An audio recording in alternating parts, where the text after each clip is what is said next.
Assalamualaikum warahmatullahi wabarakatuh.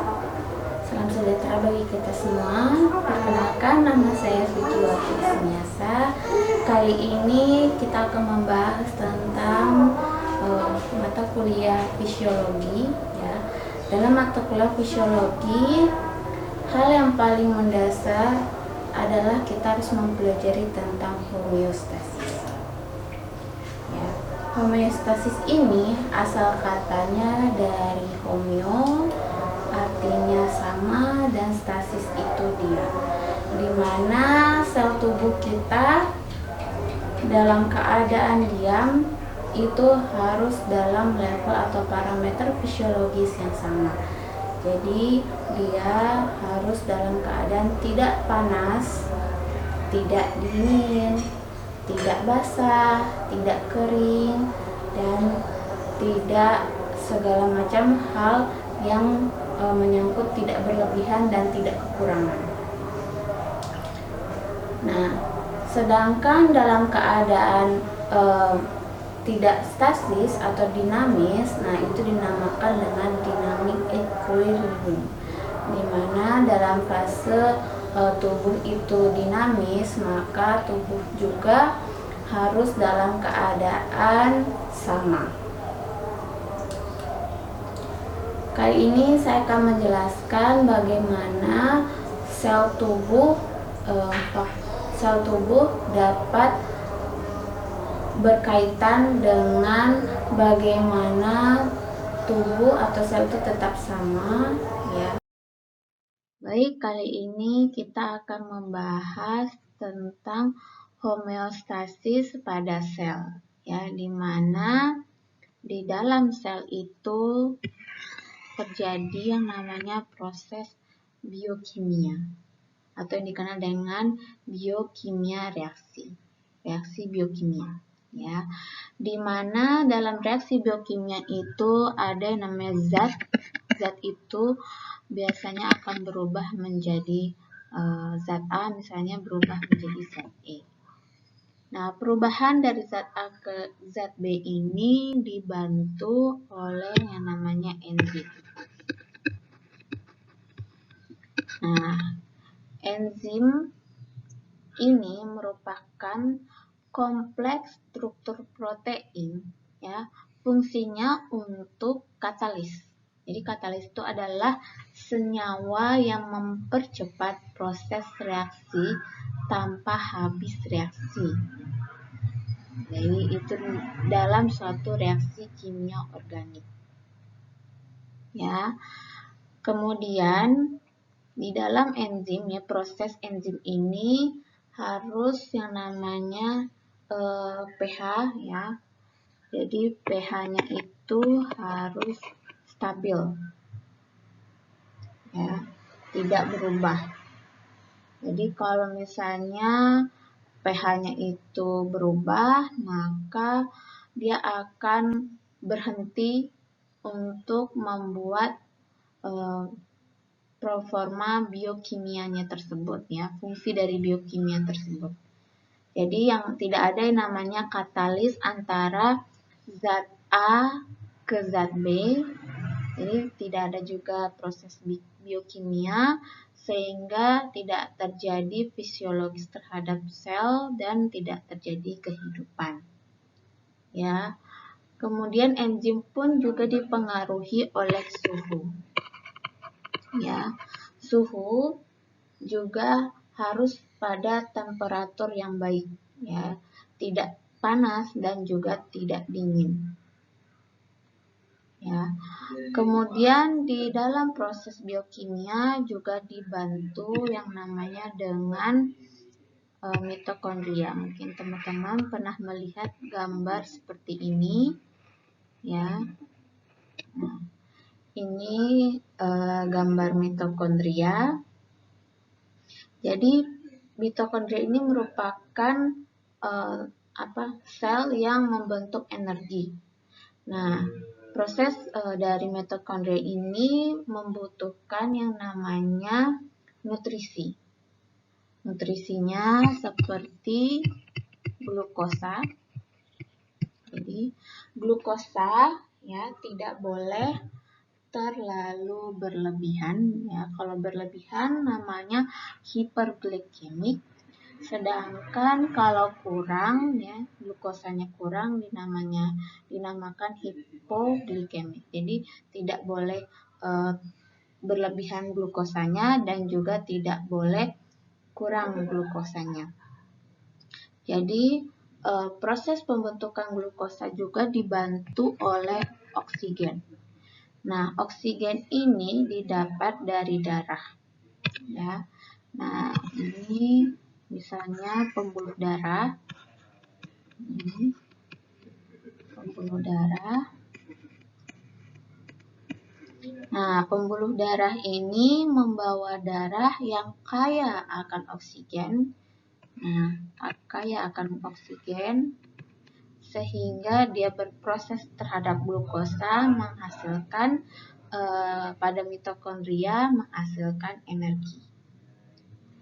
Nah, mitokondria pun juga tidak hanya glukosa saja untuk membentuk energi, tapi ada nutrisi-nutrisi lain seperti asam amino,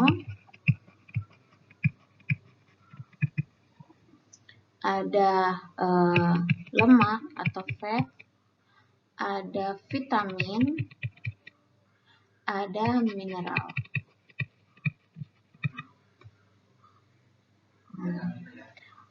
Dari pembuluh darah ini pun juga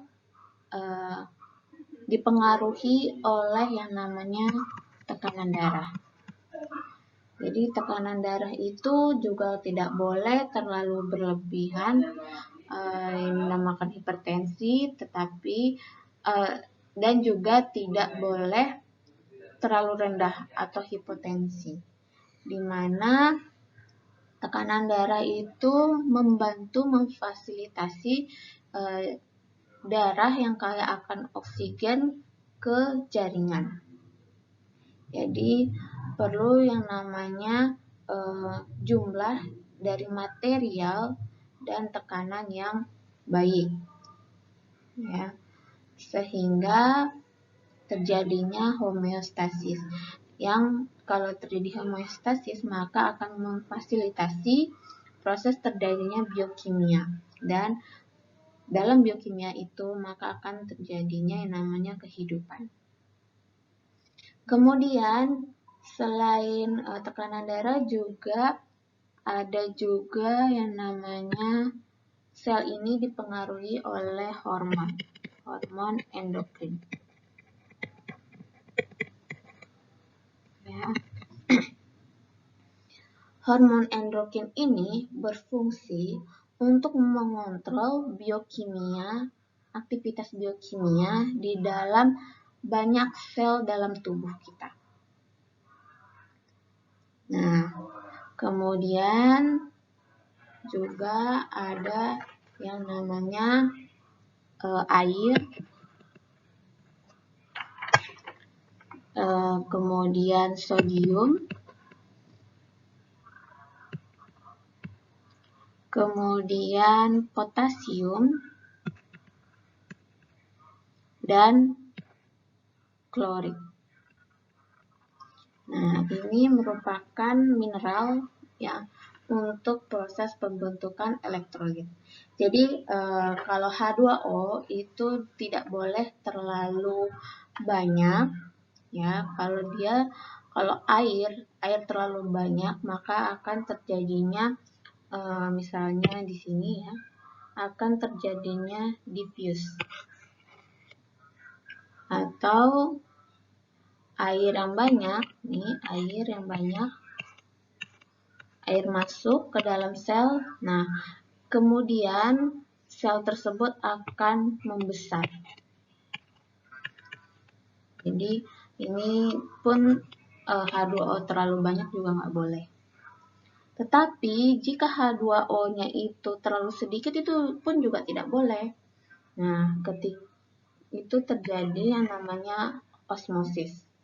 Jadi ekstraseluler ya, seluler yang sel di luar itu kekurangan air, maka air yang ada di dalam sel itu akan keluar.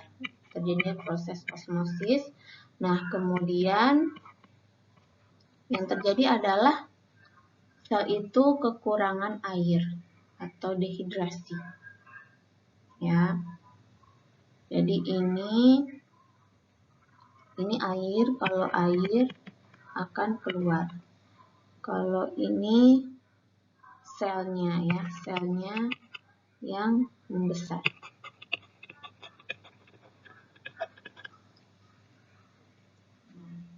Kemudian ini kalau kelebihan ya, kelebihan air. Kalau ini kekurangan air. Jadi itu kemudian mineral-mineral tadi ya fungsinya untuk merangsang. Ya, merangsang misalnya perangsangan pada contohnya sel saraf dan sel otot. Jadi jika jumlah dari mineral ini itu cukup, tidak terlalu banyak, tidak terlalu sedikit, maka akan terjadinya proses rangsangan. Jadi tubuh dapat bergerak itu karena ada electrical atau listrik-listrik yang ada di elektrolit tersebut. Nah, kemudian di sel pun juga ada yang dinamakan, ada proses yang namanya proses sampah, mengeluarkan produk sampah. Nah, produk sampahnya itu yang dikeluarkan oleh sel adalah CO2 ya dan amonia.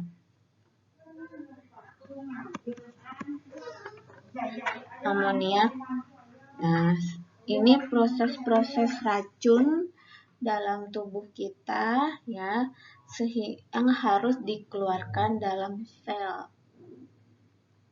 Oke. Baik, sekian dari saya penjelasan tentang homeostasis. Wassalamualaikum warahmatullahi wabarakatuh. Terima kasih.